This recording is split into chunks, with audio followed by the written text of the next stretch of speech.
Hey Daniel, first on. You must have been telepathically waiting for me. I've only just literally gone on a couple of seconds ago, and bang, you're in there with a message. How are you, Daniel? The workshop is in its, very, very early stages. Hi Mark, haven't seen you for a while, hope you're well. I haven't decided what I'm going to smoke yet. Maybe I will have some mature Virginia, I don't know yet. Dion, how are you doing? Welcome. So the workshop, I've just been down to the workshop, cleared it out, and measuring it up for workbenches. I'm ordering up the materials for the workbenches. It's going to take probably going to take a couple of weeks till I'm up and running. I might be tempted to just take out my old workbench and just put the lathe on it, and that's it, and nothing else, just so that I can do some turning. But I may not, because I think that will just distract me from getting the job done. So, hey Tim, how you doing? Enjoy your game. Hey KJ. So, I'm not really sure is the short answer. I'm kind of itching to get back to making pipes. But at the same time, I want to do it right. And I think that if I start pulling tools out and this out and that out, I'll have to pull out the bandsaw and I'll have to pull out the sander. And it just means that I'll set everything up in a very disorganized way. And that's probably not a good idea. So investing a couple of weeks of frustration at not being able to make a pipe, but setting it up correctly, I think is probably a worthwhile investment. We will see. We'll see. If I can find a way of doing it without upsetting the setup, then maybe I will. But my gut feeling is that I probably won't. I've got to get the roof of the garage sorted out as well. So, there's a lot to be done in preparation. This pipe here...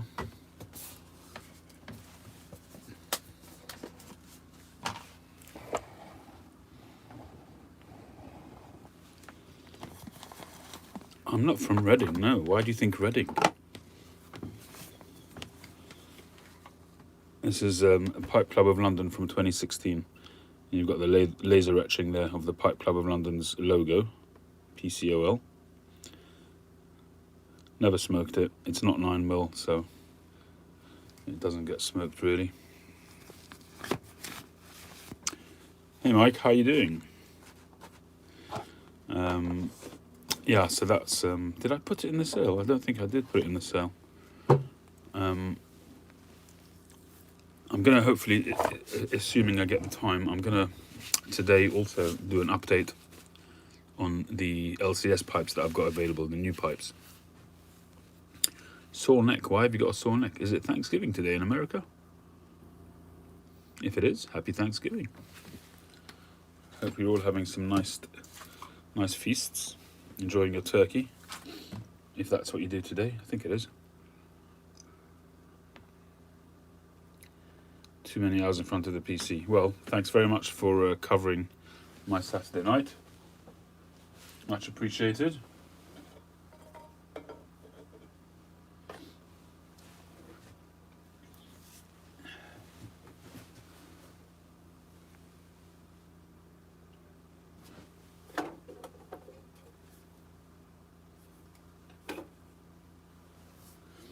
It's a bit of a mystery. I don't know what's happened. I've had a started tin of Sun Bear and it's just disappeared.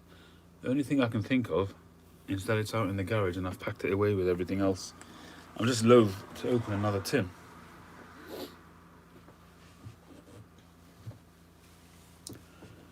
And as I was going through a lot of my tins live last week or whenever it was, seeing so many really nice tobaccos which I've never tried. Like for instance, there's McClellan's number 24, is it? Or 27, a mature Virginia type thing.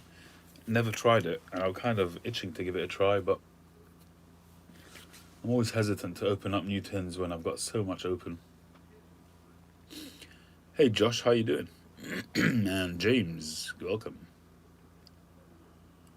24 and 27. Are they both like mature, deep down Virginias?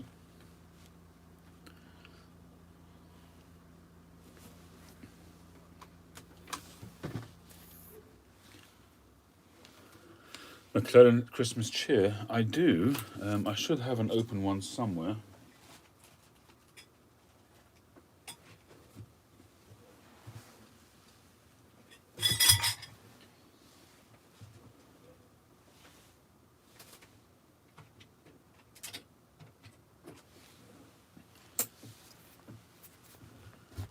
Oh, right. That was the tobacconist Shaven Costa. Is that the one you mean, Mark?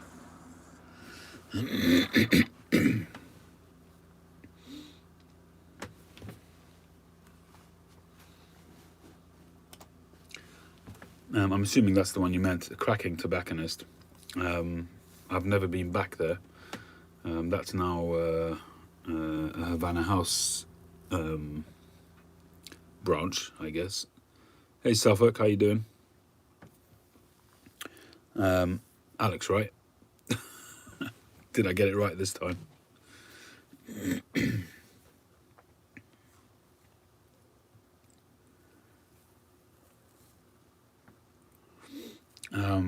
Yeah, cool.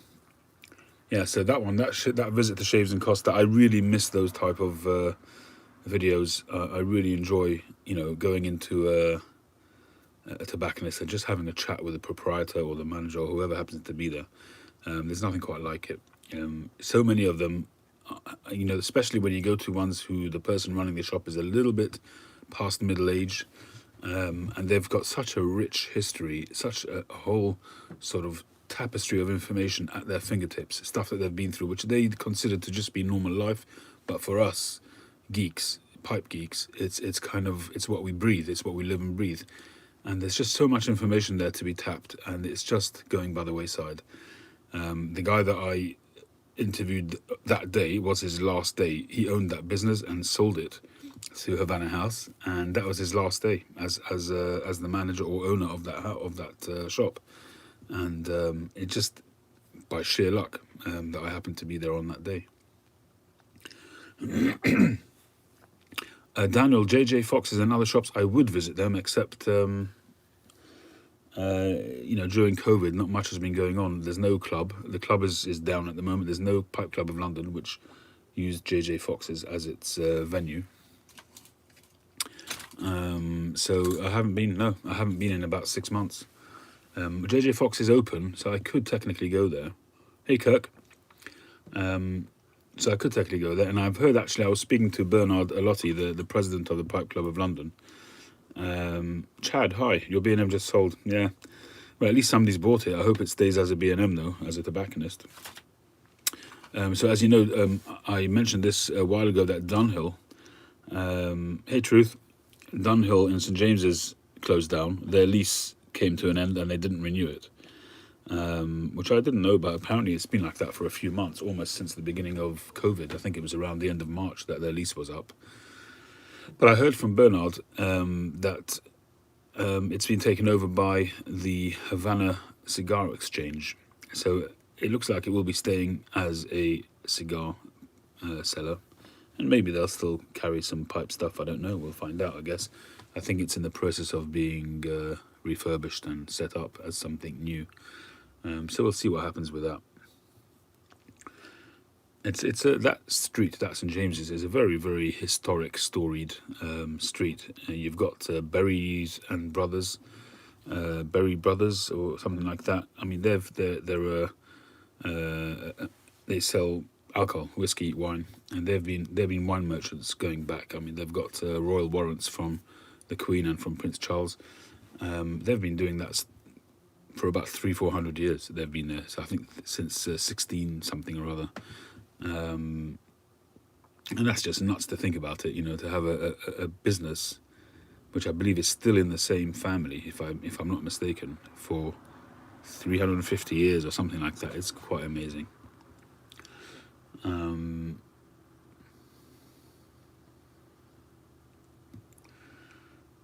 Hey, NC. And then you've got JJ Fox's, who they've been doing cigars also for a long, long time. One of the oldest cigar merchants in the country, if not the oldest. Nothing in particular, truth, just a little bit of... I wanted to start work on the workshop, but I'm not ready to do that, so I figured I'd just come on and say hi. I didn't do a Saturday night, so I thought I should say hello to my friends. And I still haven't decided what I'm smoking yet. Let me look at my shelf. Actually, I'm going to take out some of those containers that I took out the other day and see if I can see if there's something I fancy. After I did that live stream, I got a few emails from people taking me up on the offer of sending out some samples, and I did. I must have sent out about a pound of tobacco. Well, I'm very delighted and relieved to hear that, truth. I would have been very, very disappointed had I really not met with your approval, so thank you for that. You would suggest a pipe? I would too, Daniel. Peretti's number 8 flake. One thing I noticed about Peretti tobacco, and I ordered some a while back, I got maybe 4 or 5 different blends, all very dry. They do give the impression of being quite dry. This is more like a crumble cake. Alright, let's give that a go. I'm going to assume that that's got burley in it. I mean, it is after all Peretti's. Any of you guys familiar with Peretti number 8?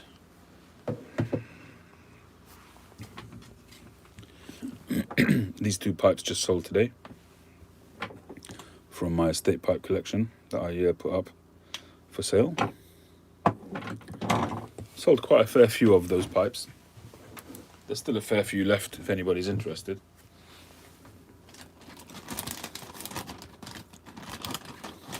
Priced very well. Another shameless plug. Actually, this one has got a fair bit of moisture in it.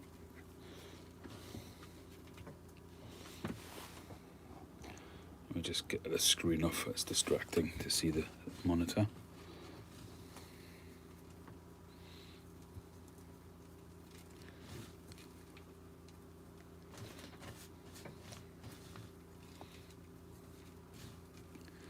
So anybody tried this, number 8? Sorry, Alex, the lump of coal is sold. It sold this morning and paid for. The one my son made. I'm surprised nobody took it. It's a classic billiard. It's actually turned out very, very well. The shaping on it is very good. It's not perfect, but it's very good. I'll show you that again.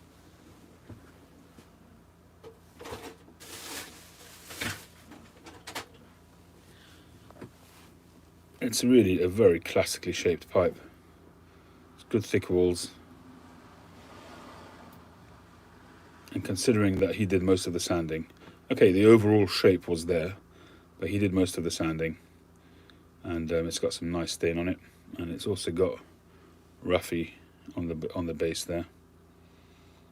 It's a nice pipe. It's unsmoked. It's essentially it's a new pipe.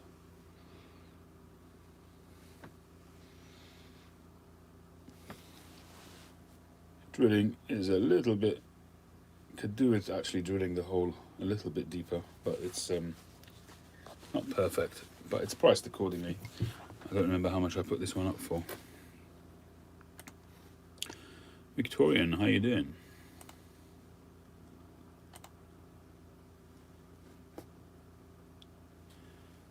This one I think was 95. I'll take an offer on it as well if somebody really wants it. I'll take a fair offer, a reasonable offer. All the best, Mike. Anyway, so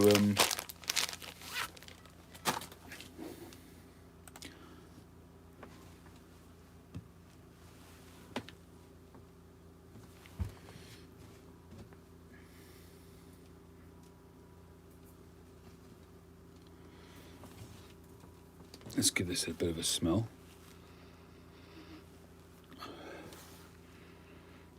It doesn't smell like a typical Virginia leaf. I don't know what this actually has in it. Has anybody tried this? Peretti's number 8 flake.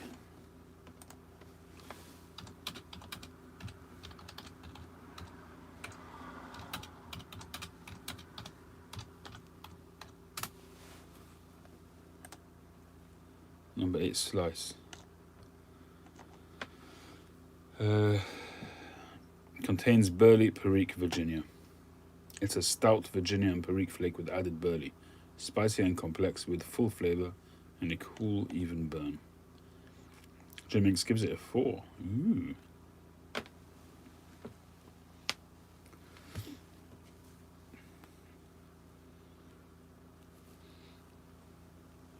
Yeah, I've got the 17. The Thanksgiving 17.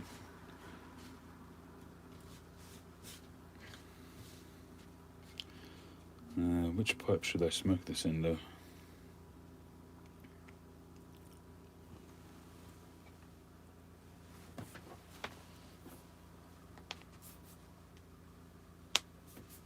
I think that it's going to need a wide bowl.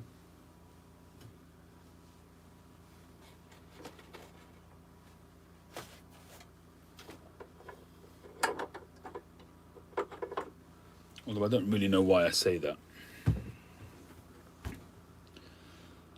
But I'm going to give it a go in this Canadian by Ian Walker with a nice brindle stem. It probably wasn't my cup of tea either, James, to be honest, otherwise I would have smoked it.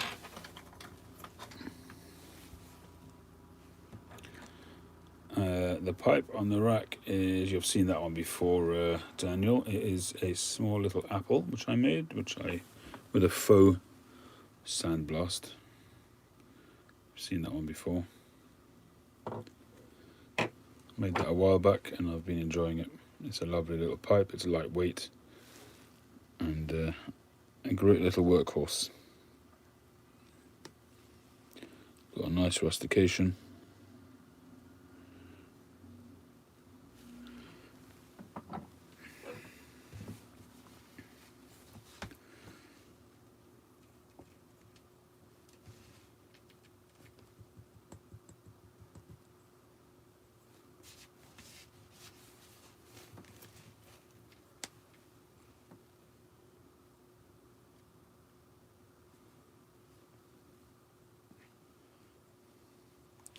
Yeah, Mark, that's so common. You know, when you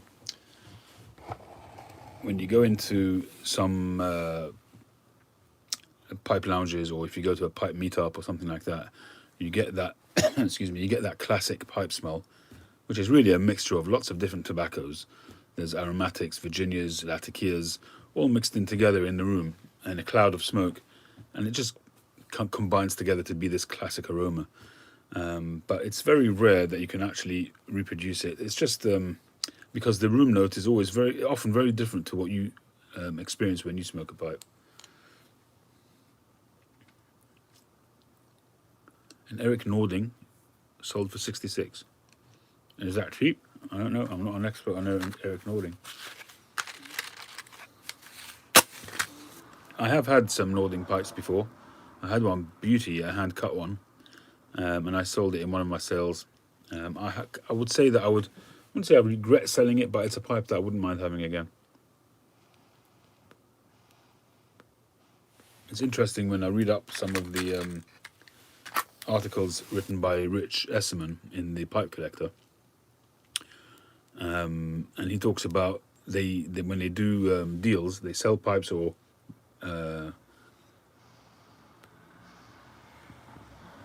they trade pipes. They've kind of got, on certain pipes, when they're special pipes, they have a certain unwritten rule that if the person ever decides to sell it again, that they first offer back the pipe to the person that they got it from.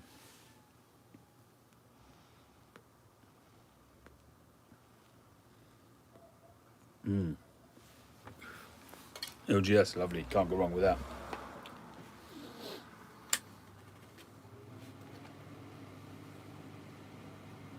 Yeah, it's funny. I was actually speaking about that in my morning drive this morning, which I haven't uploaded yet. I haven't decided if it's upload worthy. But I was musing about why tobaccos could taste differently in different pipes, and there's lots of different theories about it. And I was just mulling over a particular theory that I had thought about during the course of the weekend, but I haven't uploaded it yet. Anyway, so one of the things that came up was talking about the classic American OTCs rather, like Velvet, Carter Hall, Half and Half, Prince Albert, those kind of things.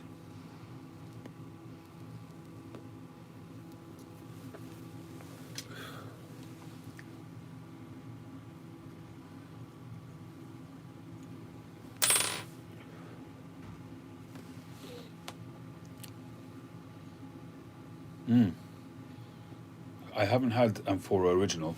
I've only had Amphora. I've had Amphora Full Aroma and Amphora Virginia. Excuse me, and they're both good tobaccos.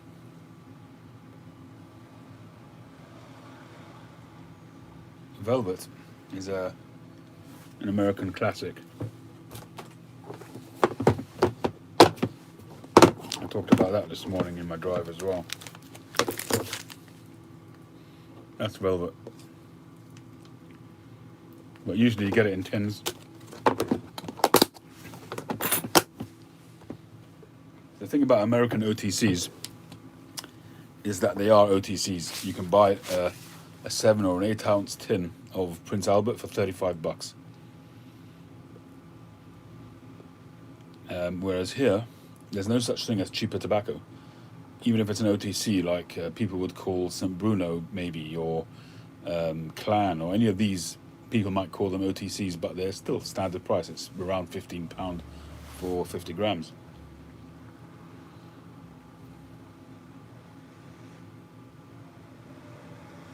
Hey, Jeffrey. Daniel, that sounds like a Boswell tobacco.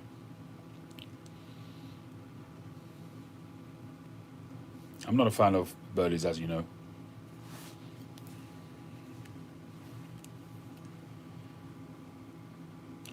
So, smoking Peretti number 8 slices, I think it's called, rather than flakes, in this really nice.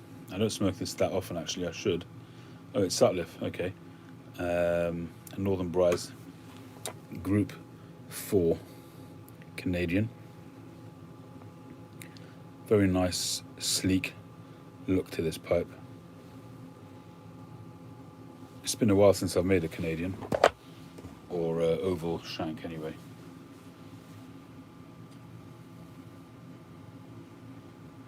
You can't get Velvet here in the UK, no.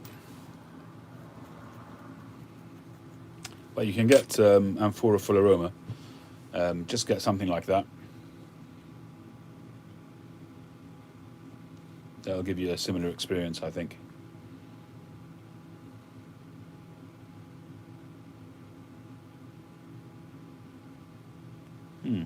This Peretti slice is actually quite spicy. Not bad, actually.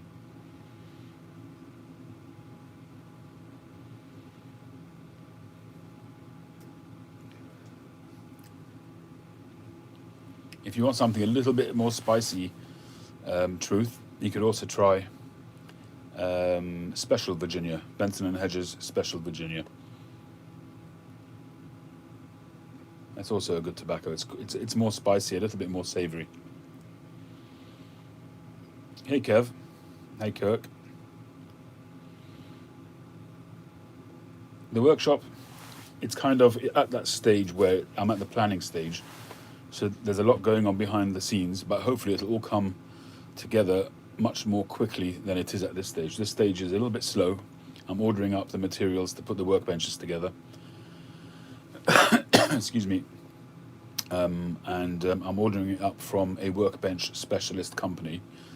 So that will take a bit of time. It might take a week or two till it arrives. I've got to get the roof sorted out. I'm sort of planning out the layout and all of that kind of thing. As I was saying a little bit earlier on in this live stream, I don't want to sort of pull out the small workbench that I've already got and start working, start making pipes, and slowly pull out this tool, pull out that tool as and when I need them. And then soon I'll find I've got the whole room chock-a-block with stuff and it's all disorganized. So I think that it probably makes sense for me to not do it, to not try to make any pipes at the moment, as much as I'm itching to do that. So I want to get the roof sorted and get the stuff ordered up to put the benches together and lay it out properly, be organized. So if you start from an organized viewpoint, if the shelving is in place, the workbenches are in place, and whenever I bring everything back in, there'll be a place for it to go to, then I can start off with an organized workshop and hopefully keep it that way.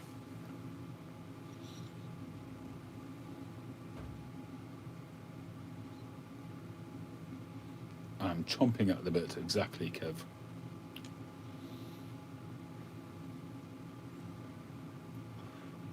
GLP's quite nice. Very good, Daniel. That's a good choice. So if that's your second choice, what's your first choice?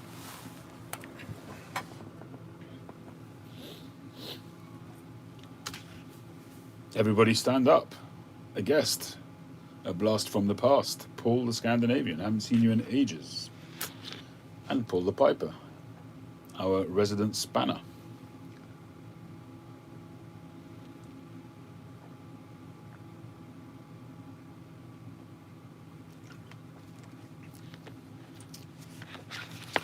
Bell's Scotch on the rocks for Paul. If you guys haven't come across Paul the Scandinavian, hit him up. He's a serial commenter, a viewer. Doesn't make videos, but gets involved with so many people's videos. An awesome, great asset to the pipe community. Nice to have you on board, Paul.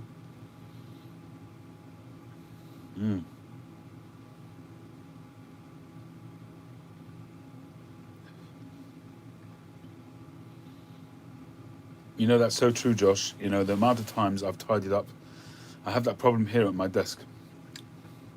I tidy it up and I'll just do one thing, maybe pack up a pipe to send off, and somehow or other the desk is in disarray by the time I've done it.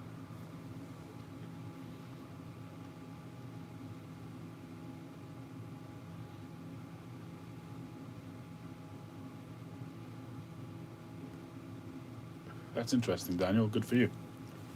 Smoke what you like. Don't smoke what other people like. Hey, Jack.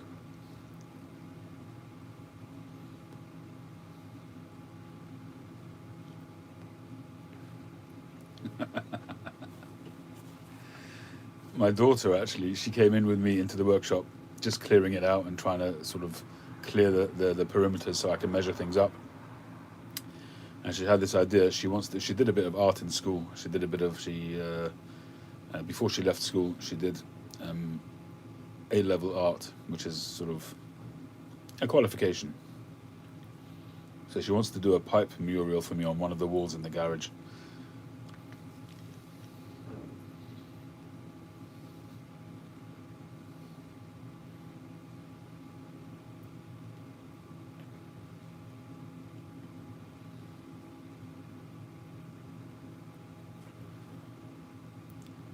Hey Oleg, welcome aboard.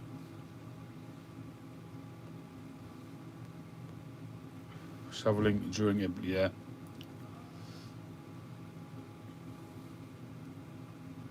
Which pipe is that? What number is that, Jack? I don't recall.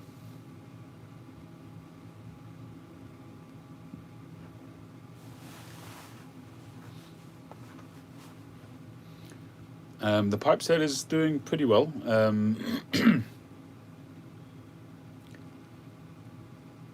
I've probably sold around a third, maybe a little bit more, maybe close to half of the pipes, which is good. You joined the Pipe Club in London, cool. Nice, I hope to see you there one day. Hopefully we'll get there, we'll get back there at some point soon.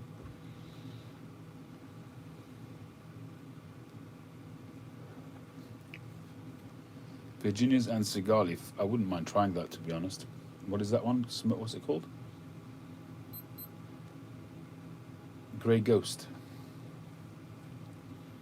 Pipe number 3. Oh, in the sale. Oh, you got it already. I think you sent me an email, didn't you?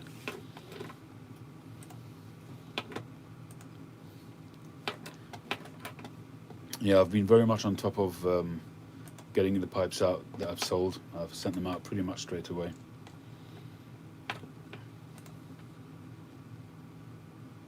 Oh, you've got the Dublin, the early purple Dublin, yeah?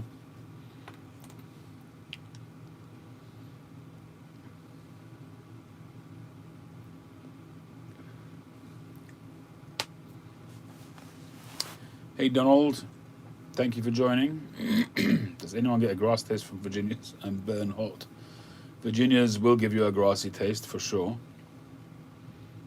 And yeah, if you're not careful, they will burn hot. Um, you don't want them too wet and you don't want them too dry. You want them just so. And you need to puff them slowly. And if you find that it's burning a little bit too hot, a little bit too fast, pack it a little bit tighter, not too much, just a smidgen more tight so that it doesn't burn so hot. But just take small sips and take it slow between sips and you should be okay.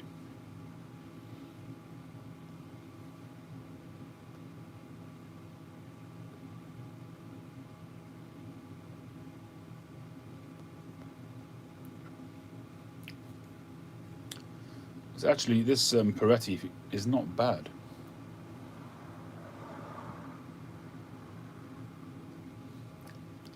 See, it's supposed to have, it's a vapor with a touch of burley, but actually I think the burley is more pronounced more pronounced than the Perique in this. But it's not in a bad way for me, even though I don't like burleys very much. It's actually pretty good.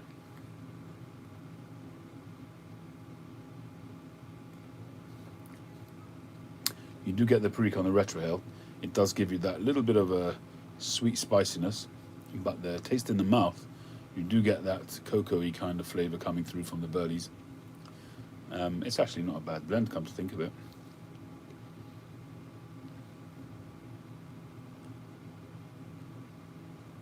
Saludos. Fernando Rodriguez from Colombia. I'm not sure if we've had somebody from Colombia before, so welcome aboard.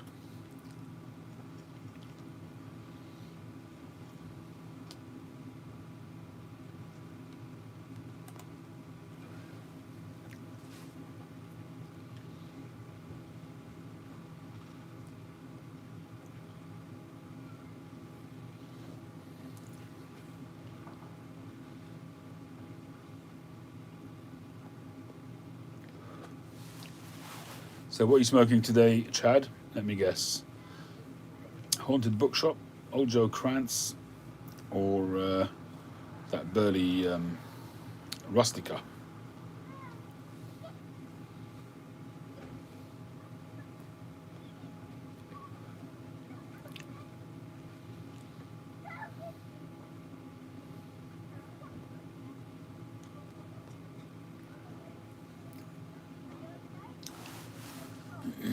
I'm actually quite impressed with this Peretti. Well, when did I get this? I'm not even sure I wrote the date. Yeah, we do have the date. 2017, so maybe the age on it has improved it. Potentially nearly 3 years of age. Mick McQuaid plug. I don't think that's made anymore, is it? That's quite a stout blend, if I'm not mistaken.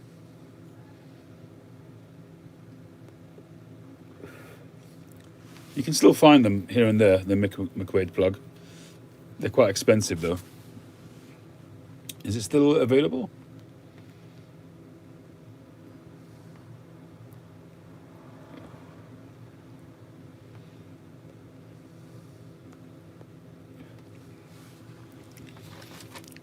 I may well do that, James.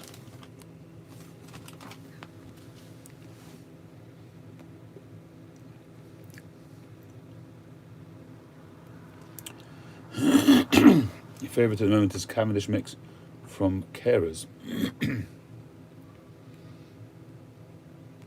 On German, do you mean Jermaine's blends? The ones that I smoke, I like, but I don't smoke a great variety of their tobaccos. Excuse me, a bit of a frog in the throat.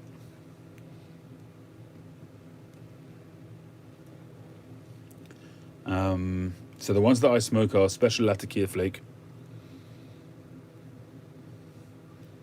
1820 Flake. Oh, carries. No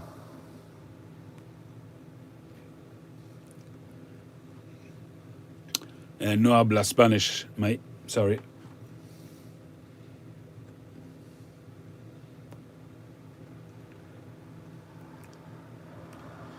You got a Peterson from SPC. Unexpectedly, it came with a Mistral Chank. Really? That's not so unexpected. With drilling, finally got your money back. Yeah. Well, you know my thoughts about Petersons. I really want to like them, I have to be honest. You know, they're also a historic, storied brand. You just want to find one that's made well.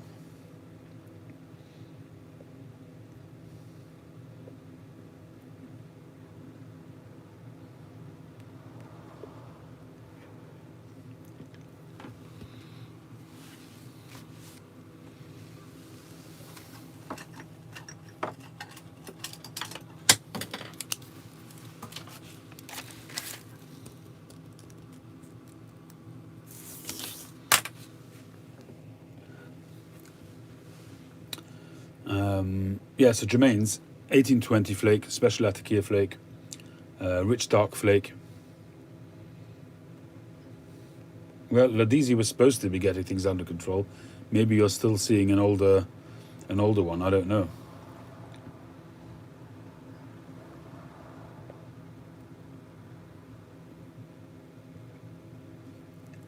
You'd certainly hope so, Daniel, that if you got a straight one, that it would be well drilled. I mean, that would be ridiculous if it wasn't. The thing is with Peterson pipes, if you're going to buy a Peterson pipe, you really, really need to hold it in your hand beforehand, or at least get the seller to send you clear pictures of the bowl, the inside of the bowl, and the inside of the mortise.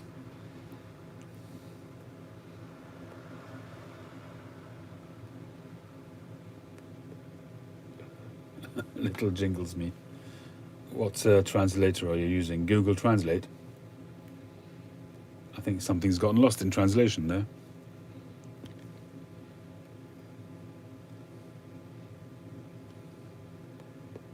Lul indeed, Paul. You spanner.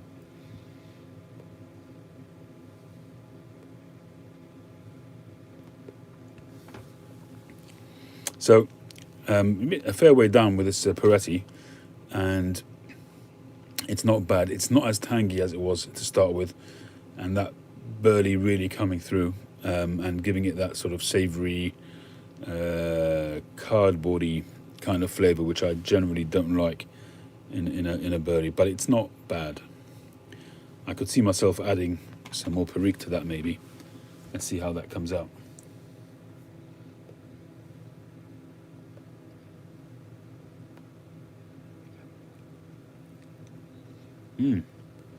At the moment, the pipe I'm smoking the most is, I think I've left it downstairs. It's my little apple that I smoked today, actually. The sort of Lars Everson style. Smooth bowl and rusticated shank. Smoking northwards in it quite a lot.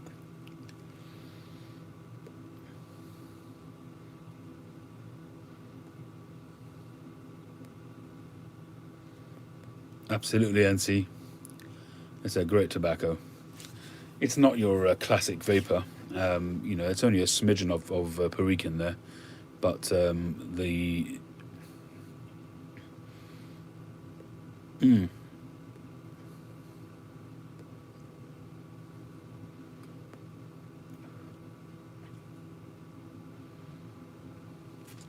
Hey Jimmy, give you a chorus of "I'm the captain of the Pinafore." I would if I knew it, but I don't, so I won't. Gracias por su respuesta. Does that mean thank you for your respect? Respuesta. And apologies for murdering your language. Do or anybody note a difference from OGS flake to non-flake? I haven't had any of the means reply. Okay, fine. No problem. My pleasure.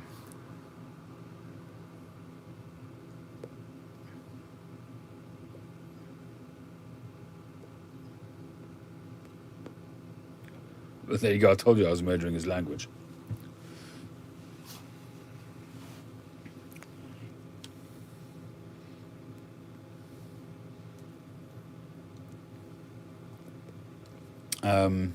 Only golden sliced. I'm assuming there must be some kind of mixture.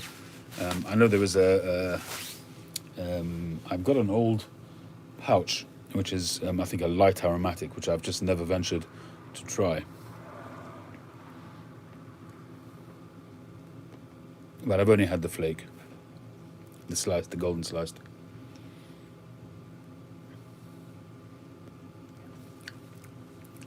Yeah, so this is really now all about the burley. And yeah, I would say that possibly adding some Perique to this. I do have some blending Perique, which is actually really good. It's Garth and Hogarth. I might just add some to that and see how that comes out. But that's probably why I've not really gone back to it, is because, as with a lot of blends, it's great to start with. I was speaking to, what's his name? Is it Pipeliner? He does reviews, that wacky guy.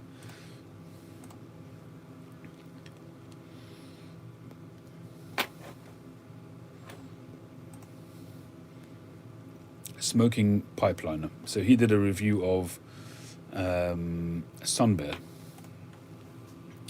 And he didn't like it really, and he bought a few tins of it, and he wasn't that impressed. And some other people commented on this video saying that it's really just hot air, and they got nothing out of it, and so on. I actually quite enjoyed it, but I did find that the second half of the bowl became quite bland, and I'm finding the same with this. The second half of the bowl, basically any tobacco.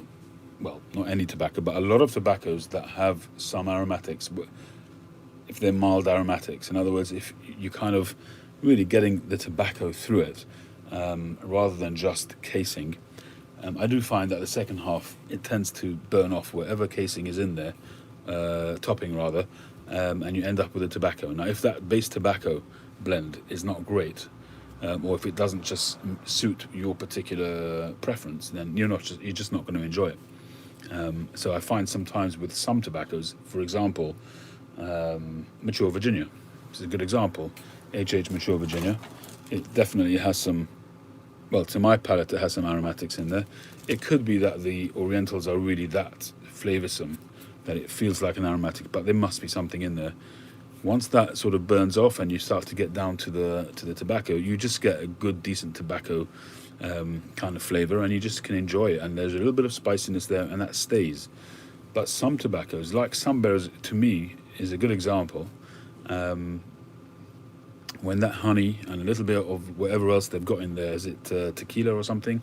Once that kind of burns off, you're left with a fairly bland smoke. I would agree with him on that point. But the first half is really quite enjoyable.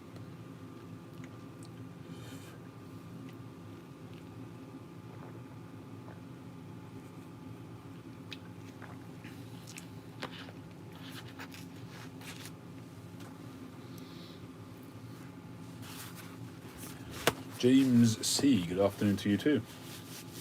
Desert Island Pipe, non-LCS. Now that's not fair. And tobacco, vapor, English and aromatic. Well, I'd probably end up going somewhere in between if I had absolutely... Oh, you mean I can choose one of each? Okay, that's a good start.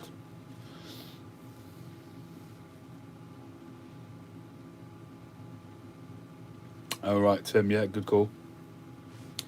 Okay, so Desert Island Pipe.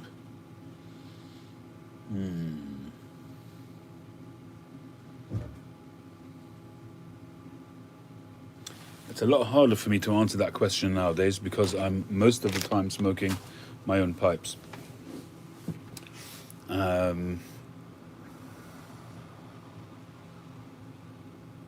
One of each of the tobaccos. Okay, let me just first identify a pipe. That's really hard. I have to say that is very, very hard.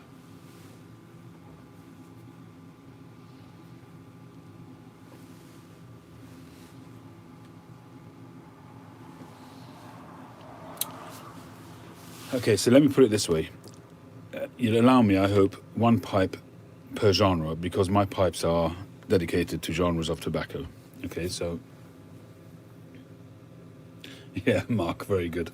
Hand carve a new one. So, if I had to choose a pipe for English tobaccos or for Latakia tobaccos,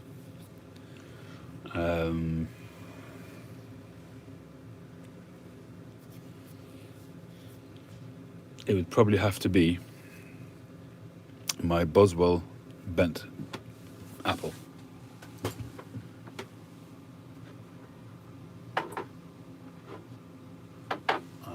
Where is it? I did smoke it the other day. So if it was English, it would probably have to be this pipe. So Boswell, English, sort of bent apple, one of the early first pipes that I ever bought. Fantastic smoker, got a very, very sharp V-shape chamber, smokes great. And I smoke northwards probably most of the time. Hey, Tom. So if I had to take a non-LCS pipe, it would probably be this one. A runner-up would probably be my Fabrizio Natalizia pipe, but this one probably would be the number one. If somebody could translate Fernando's message, I'd appreciate it. So that's the English one.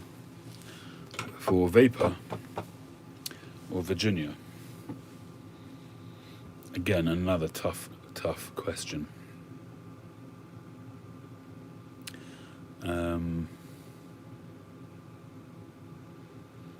Non-LCS.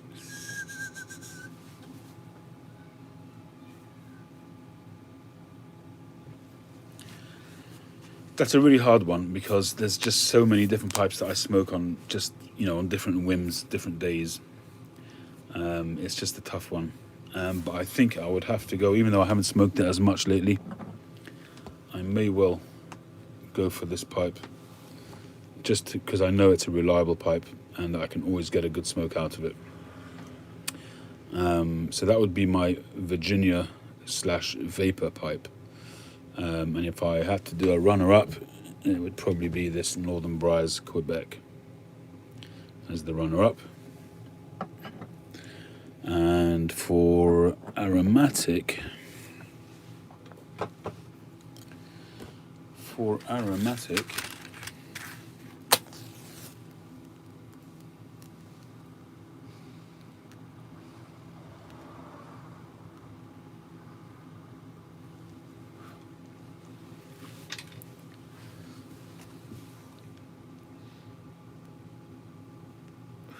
really?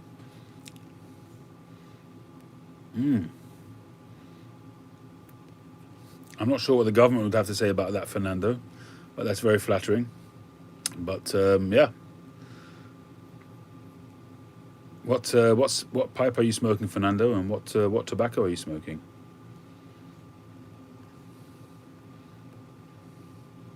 Which tobaccos do you like? Now, going to aromatics, non-LCS again.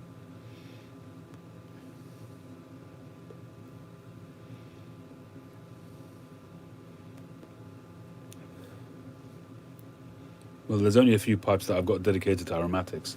So there's this one.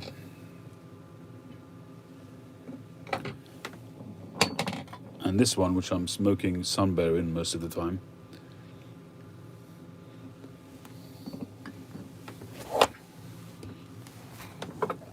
And this recently acquired sea urchin, which I smoke Erinmore.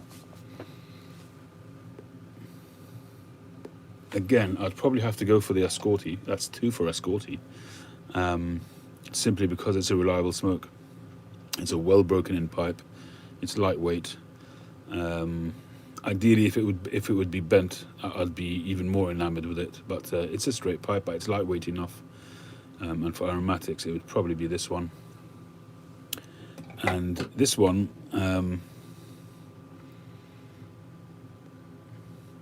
this is just a gorgeous pipe to look at. It smokes not bad. It's made so precisely, which is a compliment really to the maker, which is Mike Burke's Pipes, Mike Burke. And I've got a second one on order with him, another pipe, a bent apple. But it's made so precisely that the filter fits like a glove. So the draw is a little bit tighter than the pipes that I make. And I much prefer them to be a little bit looser so that some air goes around, some smoke goes around the filter rather than through it. So number one, you still get a decent flavour. It's not completely filtered out. And also the draw is open, a little bit more open. And a lot of people complain about tight draws with filtered pipes. This one, it's not tight, but it's tighter than I like. I smoke Sunbear in it and it smokes perfectly well. But the next one that he's going to make me, I've asked him to make it a little bit wider. We'll see how that one comes out. Hey, Tony. So certainly, if I had to choose, it would probably be this one. Now, going to tobaccos.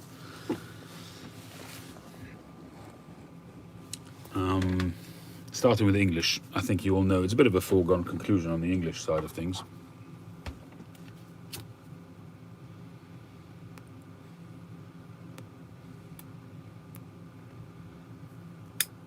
I don't like to call them English tobaccos. I like to call them Latakia tobaccos. Cheers, Daniel. Because English blends actually means something slightly different. But anyway, so I guess my desert island English tobacco, as I said, you'd probably all know it's Northwoods.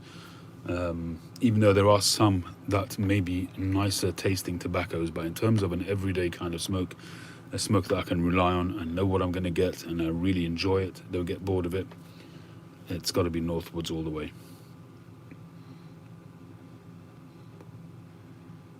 Runners up would be things like Special Latakia Flake, and that kind of thing. Really, really good quality tobaccos, but Special Latakia Flake is a little bit more fussy. You've got to give it a decent amount of drying time. Just a bit more fussy. Northwoods is just so simple. Just load your pipe and go.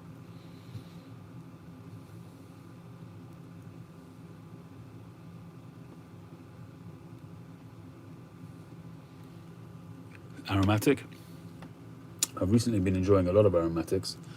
The Blend 131, which is a whiskey tobacco, Erin Moore, which is I find it has a bit of a pineapple-y, chewing gummy kind of flavour to it.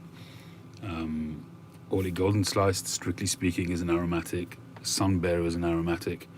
Really, so many of our tobaccos, which we don't really consider so much as aromatics, they really are aromatics. Strictly speaking, Northwoods is an aromatic.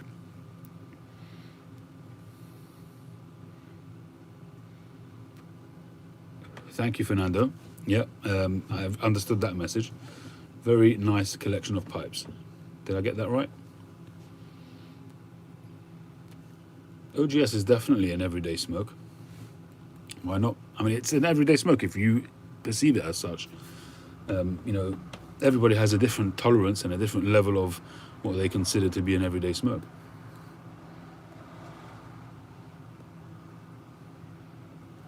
So, in terms of tobaccos, Northwoods for English, for Virginias and vapors, that's a much harder question. The light aromatics, so you could say Orly Golden Sliced, call it a Virginia, but in reality it's a light aromatic. So for me, for the light aromatics, it would be between all those ones that I've mentioned, Orly Golden Sliced, Erin Moore, Mature Virginia that we just talked about, the HH Mature Virginia, and for a full aroma. So many of those are light aromatics. It'd be really difficult to choose, and I'd probably end up with OGS, I think, if I had to choose one, because it's the least sort of committed to a particular flavor. It's the most sort of generic Virginia with just a little bit of a flavor to it. So you're not kind of, if you were to take say Amphora Full Aroma, you got quite a distinct flavour there. And if you just didn't feel in the mood of it one day, you're stuck. It's your only tobacco, right? It's your desert island tobacco. Whereas I find that All It Golden Sliced is just some more middle of the road, and it's just just a lovely Virginia smoke with a little bit of extra added to it to make it interesting. A little bit of spice, a little bit of perique. So for me, the light aromatic, it would definitely be. Well, I don't know if there's flavouring in it in All It Golden Sliced. They say it's perique, but to me there must be some kind of flavouring in there. But I suppose it could sort of dance in between the two posts. It could be a vapor and it could be a light aromatic. So what I'm going to do is I'm going to say, for my vapor of choice, I'm going to say All It Golden Sliced. And I'm going to split between Virginia and vapor. So for vapor, it would be All It Golden Sliced. For light aromatic, it's going to be a toss-up between Erin Moore and Blend 131. And again, for the same reason, as I said before, I would probably go for Erin Moore, even though 131 has a much more distinct flavour and a really good flavour. But because it's going to be a desert island smoke, I want it to be something that is going to appeal to me most of the time. And because it's so distinct, 131, it may not always appeal, may not be in the mood for it. So I think that Erin Moore would probably win out on that one as well. It's also, I see it as a purer tobacco because it's a flake, and flakes in my mind are just more of a purist form of presentation for tobacco. Where am I up to? And then Virginias, just straight Virginias.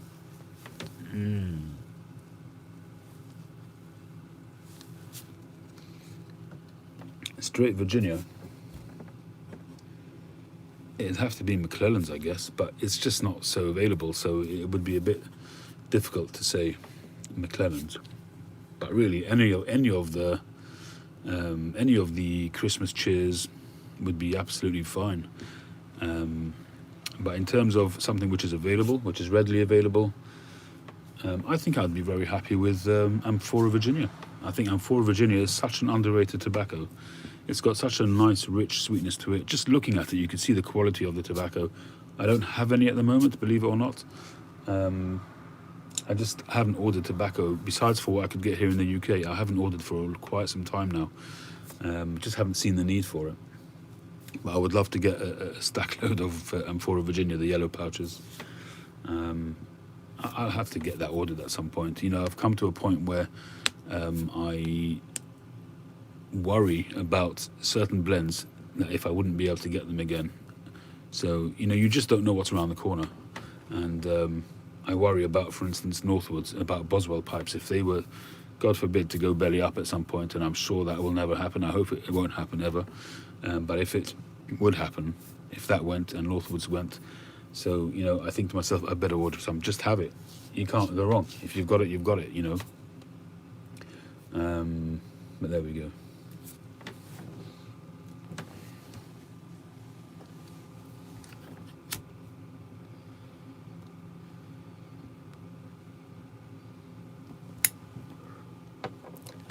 You can order from Boswell's.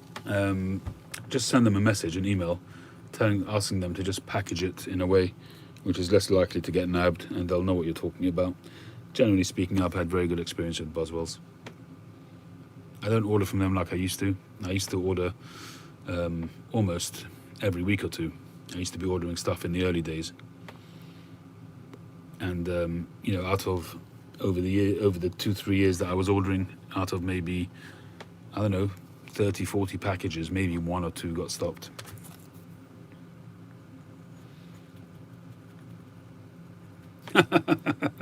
James. I don't always get to listen to it. You see, the thing is with my morning rides, what I often do is that my morning ride tends to be about half an hour long. And the videos tend to be anywhere from 15 to 25 minutes, sometimes longer. So either I've heard it on the radio a little bit earlier on, maybe it's been on in the house when I was getting ready. Usually I'll just hear a snippet of an article and I'll just go my own way, and I'll just sort of think aloud as I'm recording it. I don't always hear all the information, and it doesn't really matter because my discussion is a discussion. It's not about having a conclusion. It's not about necessarily reporting something accurately. That's not what it's about. It's about just chewing something over. So even if I don't have the full story, as long as I've got an opinion that I can work from, that's what I do. So don't rely on it for your news. I'm sure you don't.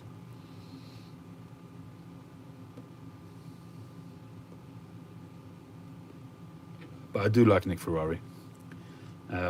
But sometimes I find his arguments not good. But I like him. He's a nice guy. He presents very nicely. He's a friendly kind of... You feel that he's your friend. James O'Brien, on the other hand, is much more caustic. And he doesn't pretend to be your friend. And you don't want him to, and he doesn't want to be your friend. He just wants to get to the nub of the argument. And sometimes he can be very oppositional. And I get frustrated sometimes when people call in and they just don't present them in the right way.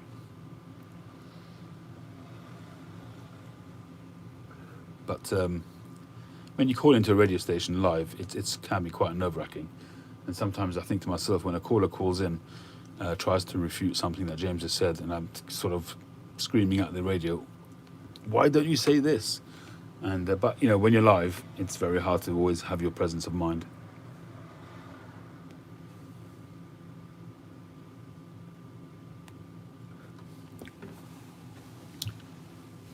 Still smoking this. As I said, it's quite bland now, but it's smokable.